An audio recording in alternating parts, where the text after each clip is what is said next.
નમસ્કાર, આપ જોઈ રહ્યા છો નેશન પ્લસ ન્યૂઝ. હું છું આપની સાથે હેતલ ભગત. દાહોદ શહેરમાં 78માં સ્વાતંત્ર્ય પર્વ નિમિત્તે દાહોદ નગરપાલિકા ખાતે ધ્વજવંદનનો કાર્યક્રમ યોજાયો, જેના અતિથિ વિશેષ તરીકે દાહોદ નગરપાલિકાના ઉપપ્રમુખ શ્રદ્ધા ભડંગ દ્વારા રાષ્ટ્રધ્વજ ફરકાવીને તેને સલામી આપવામાં આવી હતી.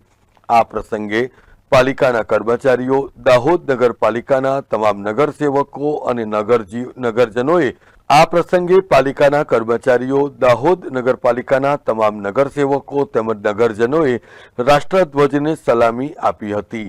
આ પ્રસંગે પાલિકાના ઉપપ્રમુખ શ્રદ્ધા ભડંગ દ્વારા રાષ્ટ્રભાવનાને અનુલક્ષીને સંબોધન પણ કરવામાં આવ્યું હતું. અને એટલું જ નહીં, પરંતુ દાહોદ શહેર જે સ્માર્ટ સિટીમાં શુમાર છે એ અંગેની પણ વિસ્તૃત માહિતી આપવામાં આવી હતી.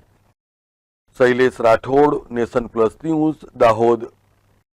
સમાચારોના સતત અપડેટ મેળવવા માટે અમારી નેશન પ્લસ ન્યૂઝની યુટ્યુબ ચેનલને સબસ્ક્રાઇબ કરો, બેલ આઇકન દબાવો અને જોડાયેલા રહો ફેસબુક, ઇન્સ્ટાગ્રામ અને ટ્વિટર પર.